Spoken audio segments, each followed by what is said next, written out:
Hello everybody, I'm Scott Snibbe, and I'm here from my home, of course, this time of shelter in place, representing the Gyuto Foundation in Richmond, California. Every Monday night at 7 p.m. we normally have these meditations in the beautiful meditation hall there, but now we've been streaming these from home, either my home or Sujata Baliga's home. We alternate leading these sessions. These sessions, although they're part of a Buddhist center, they're meant to be accessible to anybody and don't require any kind of religious beliefs.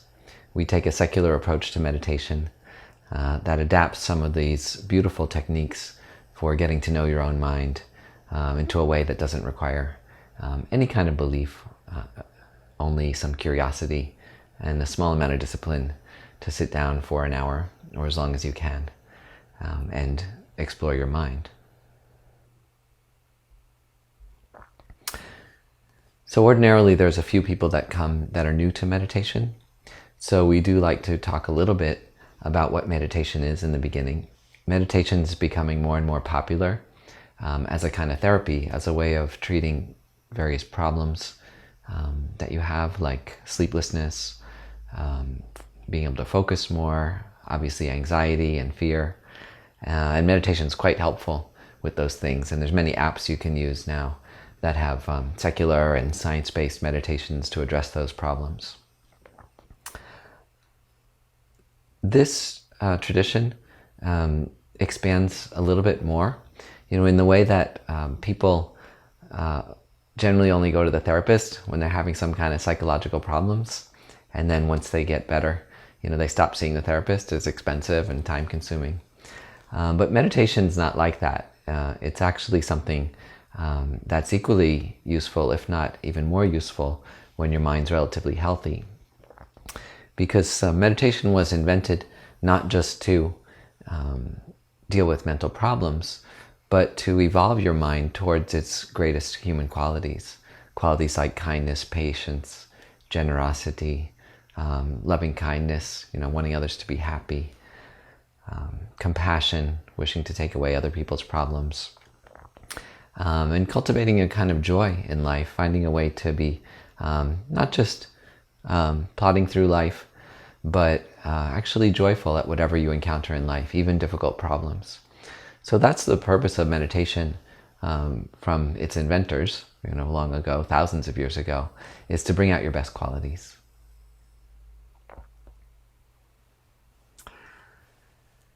And that's a nice way to get into this, because meditation isn't always easy. If you come at meditation as something that helps you relax or deal with problems, then you might start comparing it with other ways of relaxing, like taking a nice walk, or having a conversation with a friend, or even having a drink or a cigarette. All those things are relaxing, and they might actually work better to relax you in the short term than meditation. But none of them have that effect that meditation does, of bringing out your best qualities, getting to know who you are deep underneath all the stimulation and entertainment and anxiety and regret and rumination and planning. It's a way to go beyond those things, to be present in the moment and to really enjoy life. You do get in touch with the impermanence of life, how fleeting life is, but that also helps you connect with how precious every moment is and to be fully present for it. So that's the benefit of meditation. That's the purpose of meditation. And knowing those benefits, it helps you stick with it, because sometimes it is difficult. Sometimes it's easy and blissful, and sometimes it's quite difficult. But it's kind of like going to the gym for a workout. That even though it's not always easy, there's a huge benefit for keeping your body healthy. It could even extend your life by many years. And similarly with meditation, stress is so bad for you. When you look at the leading causes of death and illness, stress is up at the very top. So reducing your stress through meditation can actually extend your life too.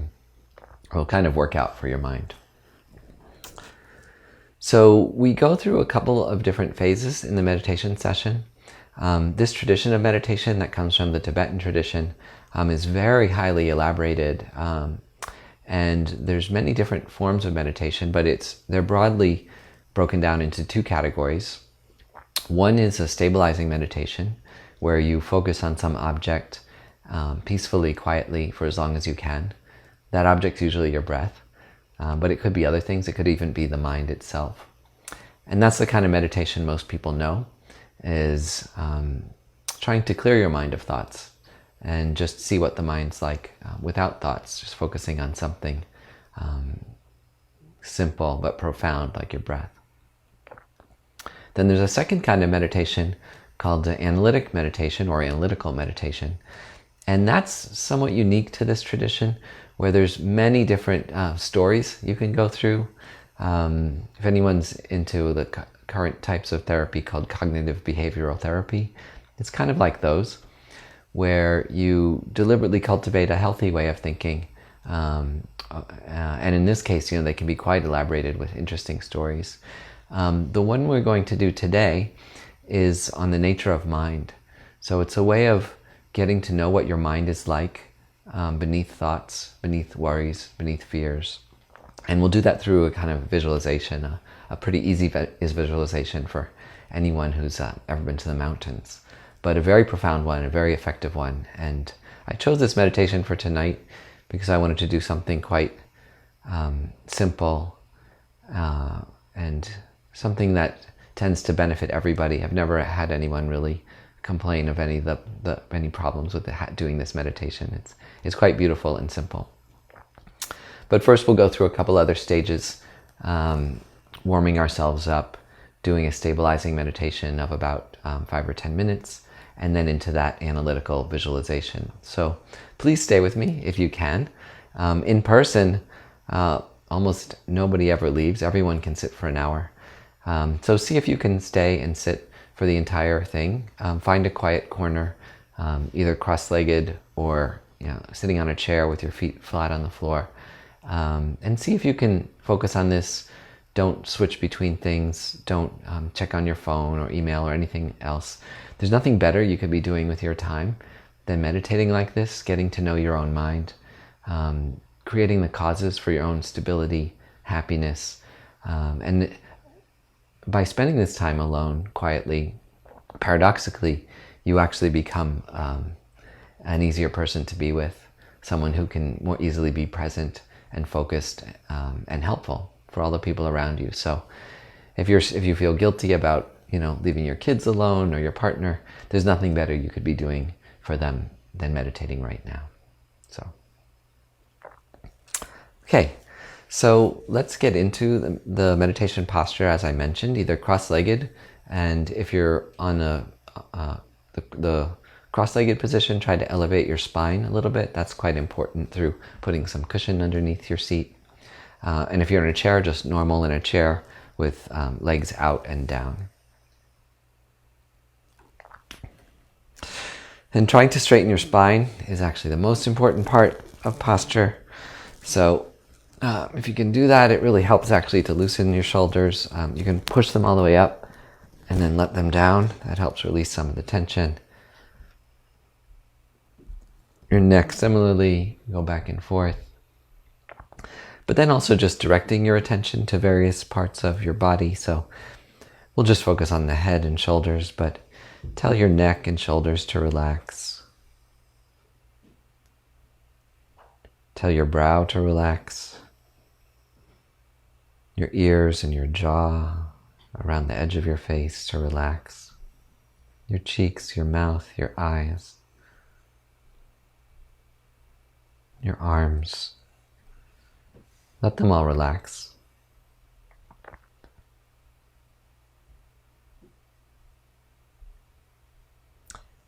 And you can slightly tilt down your head and aim it maybe 4 or 5 feet in front of you on the floor. And they say half closing or 3/4 closing your eyes is very beneficial because it helps you go inward, but it also lets a little light in so that you remain awake. You really don't want to mistake sleep for meditation. So if you find yourself sleepy, open your eyes wide open. Keep yourself awake. Because if you develop that habit, it's pretty hard to break of falling asleep while you meditate.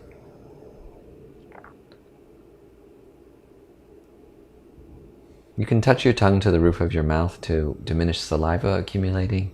You can slightly open your lips, let a little air in. And if it's warm where you are, leave a little space between your arms and your torso so your body doesn't get too hot either. Hands can be on your knees, palms down, or you can place your right palm up atop your left palm with your thumbs touching.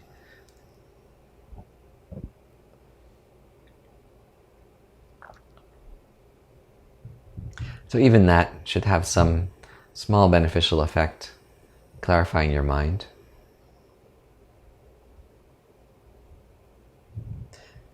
So we already talked a little bit about our motivation for meditating and all the benefits of meditation. And so now what we often do is what's technically called refuge. But in this case, you can think of refuge in all the good qualities of human beings. It can help to make a little visualization. So bring to mind a point of light. See it just in your mind, but out in space in front of you, about 4 or 5 feet in front of you at the level of your head.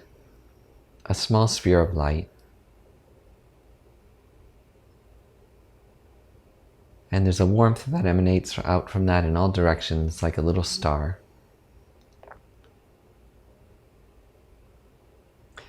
And that light has the quality of kindness, of patience, of generosity, of a joyfulness, enjoying anything and everything you do in life. And compassion, wanting to take away others' problems. And mental stability, having control of our mind, being able to focus, keep our mind on anything we like for as long as we like. Also of ethical behavior, not doing harm.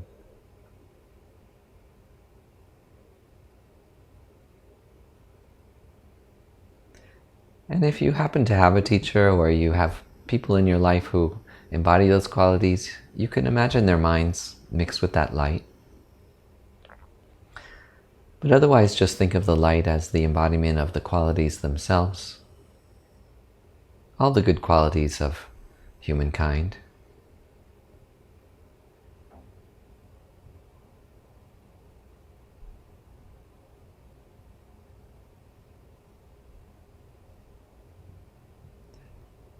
And then let that light float towards you.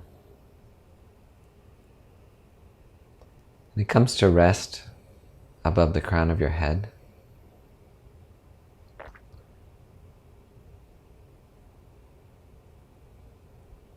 And it's reasonable to think that we need some support to build up these qualities in ourselves.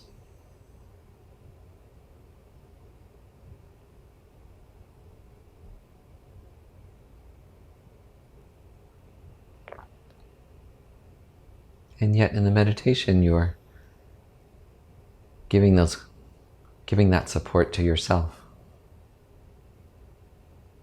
Just through getting in touch with them, through realizing that your own nature is those qualities, and that the disturbing thoughts and emotions that go through your mind and the acting out, speaking out in ways you regret later, they're not your true nature. Your true nature is kind and good and loving and patient. And those disturbing thoughts and emotions are just the result of bad habits.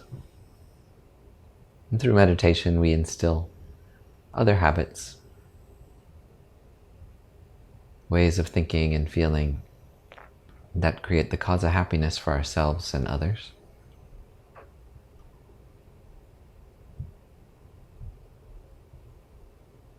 And so allow that light to melt down into the crown of your head. And as it does, a bright white light now within your skull fills your whole body. And you feel as if your body is energized, clarified, that you could only do good with your body. There's simple things like hugs and smiles. These simple free things we can do with our body that benefit others.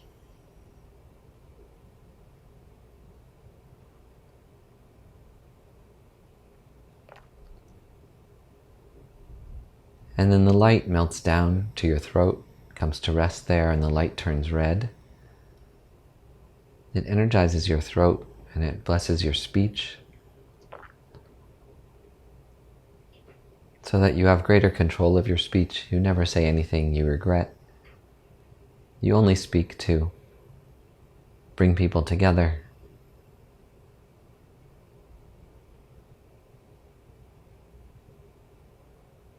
Kind words, helpful words, or strong ones when they're needed, but out of compassion and not anger.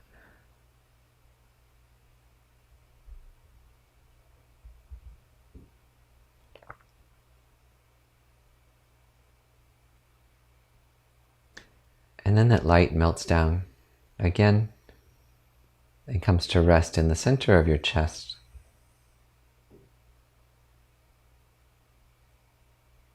The light turns blue, spreads out through your whole body.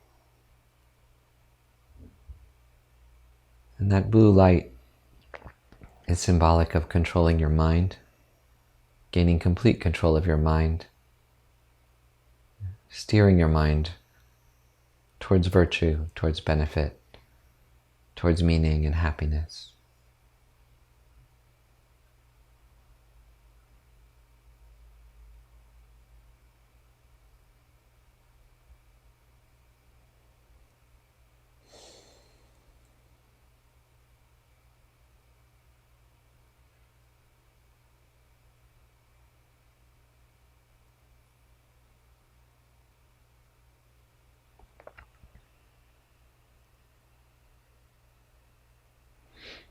And those are the first steps of posture and motivation and refuge.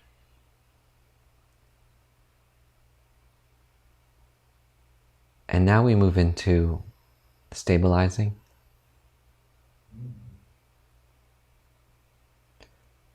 So this is where we focus on the breath. And so you can prepare your mind, steering it towards your nostrils, or else to your abdomen, rising and falling. If you tend to be stuck in your head sometimes, focusing on the abdomen can help ground you in your body. You can watch the breath as it comes in, cool, your chest filling, then a pause, then going out, warmer, moister, or just the rise of the chest. And we'll try to stay single-pointedly on the breath. Meditate for about 10 minutes, silently. And as you do, if pain in your body comes up, or memories of the past, or thoughts, feelings, emotions, plans, hunger if you haven't had dinner, or digestion if you have, don't try to push those thoughts and feelings away, but also don't bring them close. Don't ruminate on them. Just let them pass by naturally and gently steer your mind back to your breath.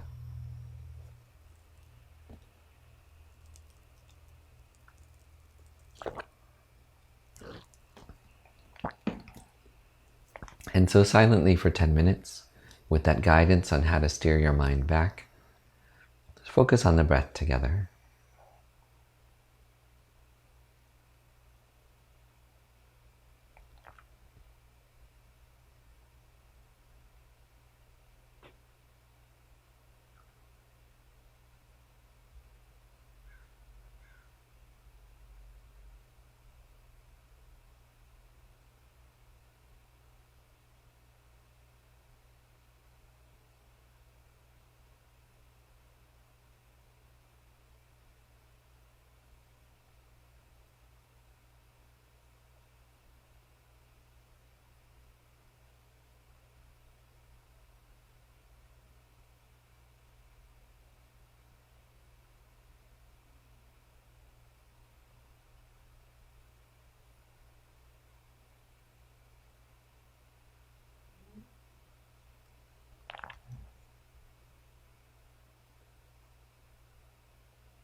Now, remain in the meditation, but having calmed and stabilized your mind. Your mind is now more peaceful, more controlled.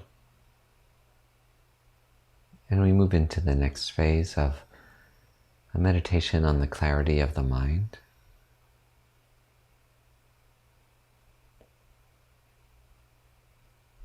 A result of effectively practicing meditation is that you become happier. And the peaceful mind makes you happy and even kind of richer, more vibrant feeling of bliss.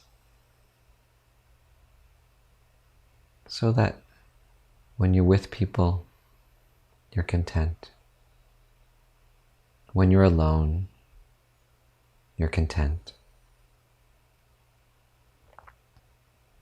Your mind has a stability and a flexibility and openness to it.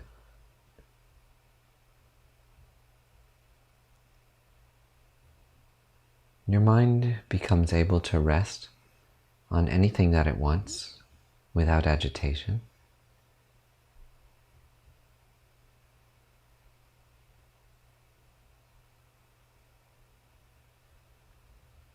The result of concentration, the automatic result, is this stable awareness. And that stability turns into this long-lasting, expansive, pleasant feeling, blissful feeling.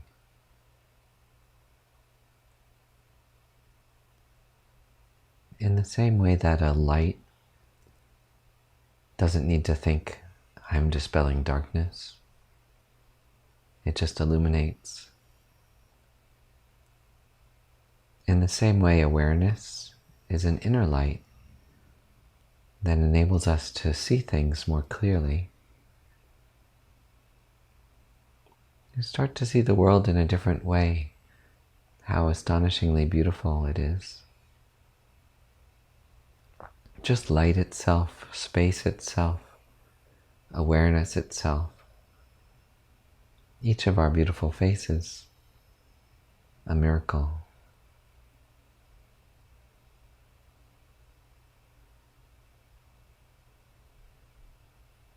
When you start learning to meditate, your mind is full of thoughts and emotions, but the distractions gradually subside. It's like the stillness under the reeling surface of the ocean. That meditation is nothing but digging deeper into your mind.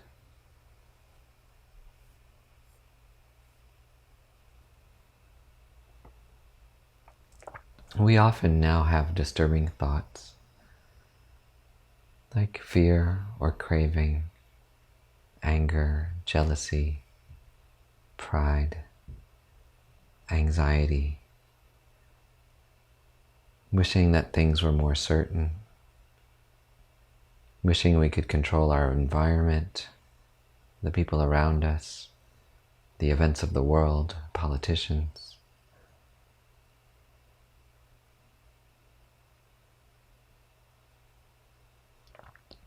And we start to label everything, including ourselves, very solidly as bad, good, attractive, ugly, angry, stupid, intelligent.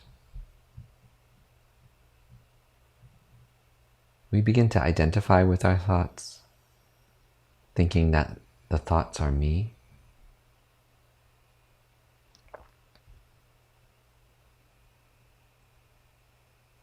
But in reality, these sensations are all mental experiences of feeling angry, or afraid, or craving, or kind. They're all transitory. We don't need to identify with our thoughts. They come and go. They rise and fall. And the disturbing ones are the more fleeting ones,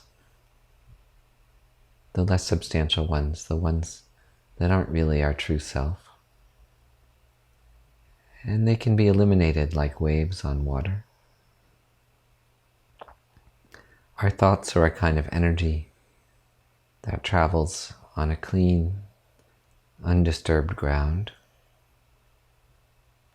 This is the clarity of our mind.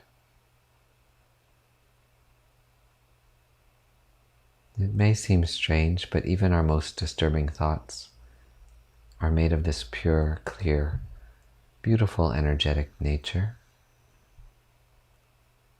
A more subtle aspect of our mind that's always present, always available.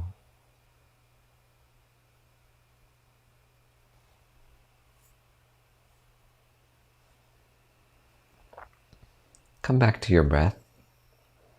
You can even put your hand on your abdomen for a moment. Feel a couple of breaths in and out. It helps to still your mind.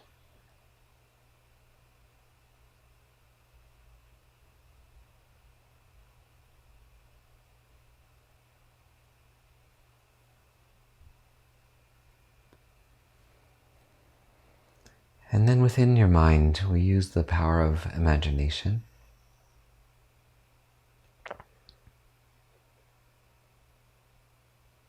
Imagine that you're up in the mountains of the high Sierras. Many of us here in California have visited those places, like they have near Yosemite. Imagine that you've climbed up to a vast, clear, pure alpine lake.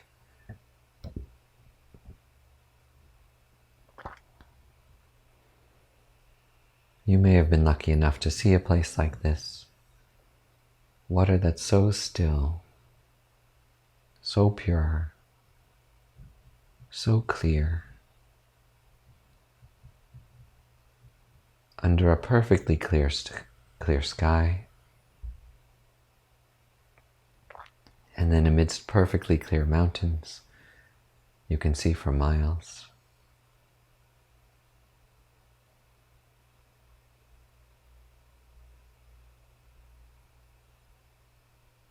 And so you let go of the separateness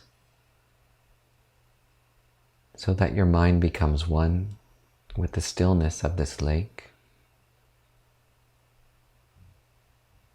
That your mind also becomes clean, pure, open, expansive.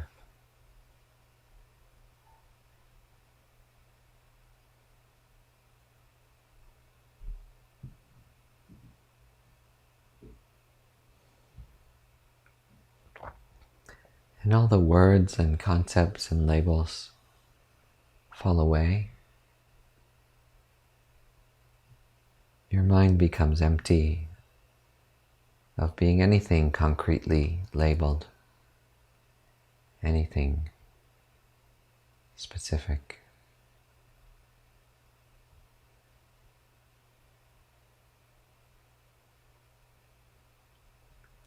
So see your mind in this empty nature, at one with the lake.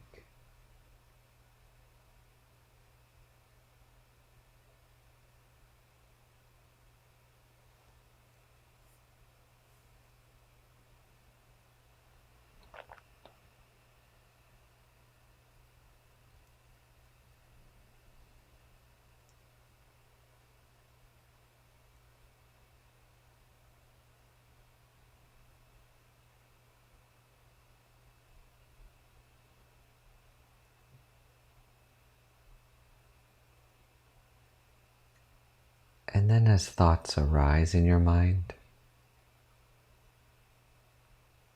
see them as momentary ripples upon the surface of this lake, at one with your mind.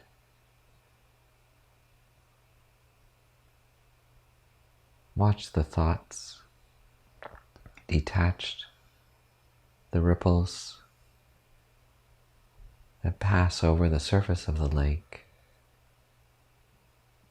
and then subside back into its still nature.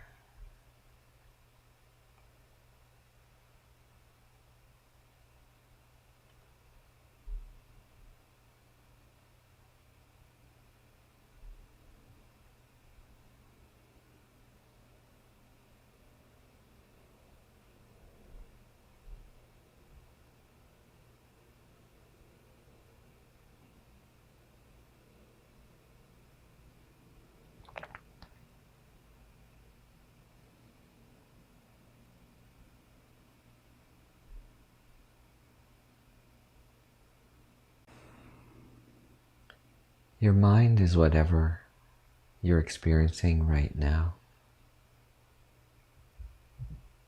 Your body, your thoughts, your feelings, your perceptions.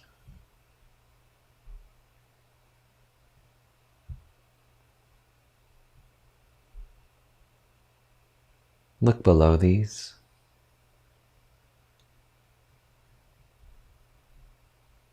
See how the thoughts are made of something. Look deeply and bring the mind's focus upon itself.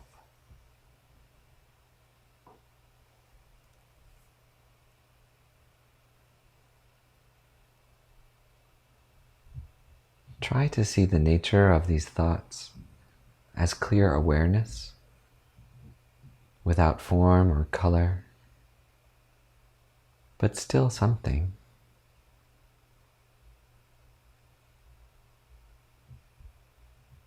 What is your awareness? What is consciousness without thoughts?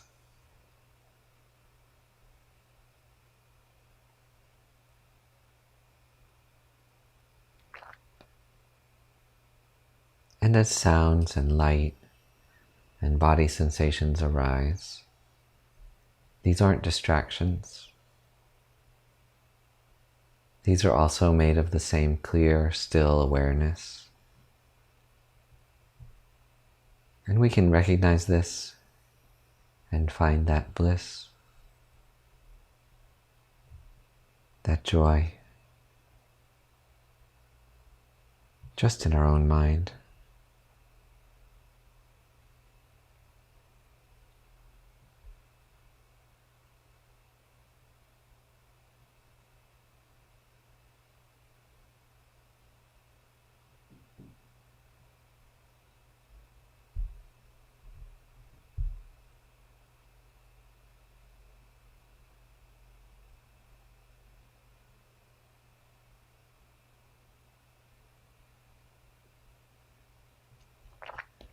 As thoughts arise in your mind, don't follow them.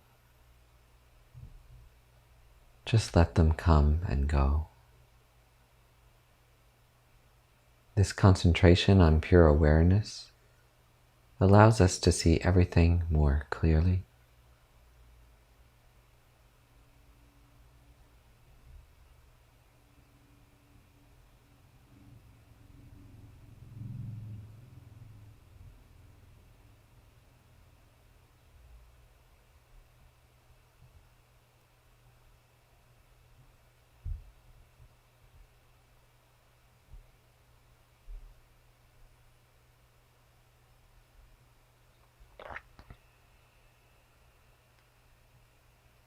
And so,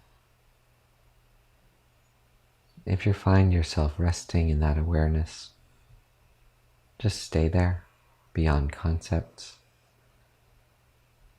But if thoughts arise, then strengthen the image of the lake See your mind at one with the lake, the thoughts like ripples upon its deeper surface, its stillness. Your mind's nature in that stillness, the coolness, the depth of the lake. So silently on your own for 2 minutes, try to deepen the mind looking at itself with the aid of this image of the lake.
And if you've managed to touch this deeper, stiller part of your mind,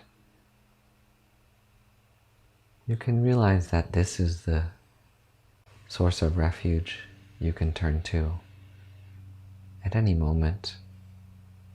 You don't have to be on the cushion in the midst of a busy day or a lonely day or fear or craving.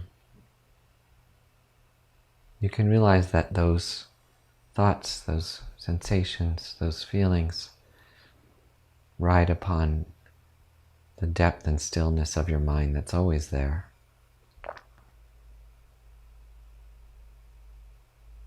And if it helps, you can bring your mind back to that image of the lake to help refresh you.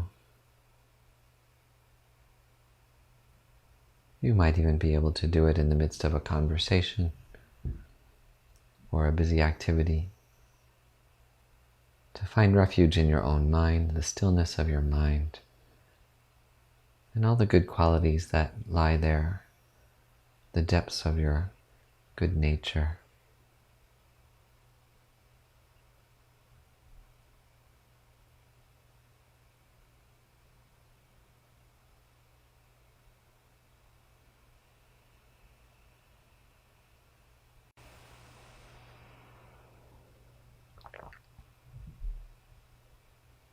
So rest again in the clean, clear, still nature of your mind, the surface of the lake, just for a few more seconds.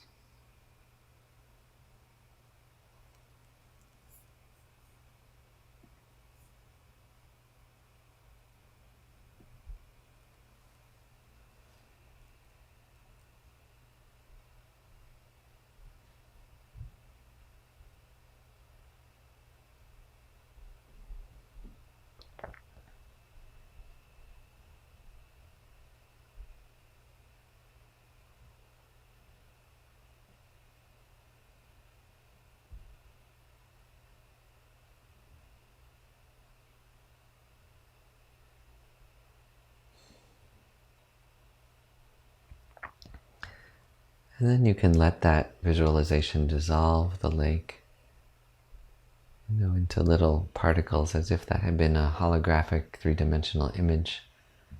Every point of it dissipates like dust. See, that was an appearance in your mind as well. Also made of the nature of your mind.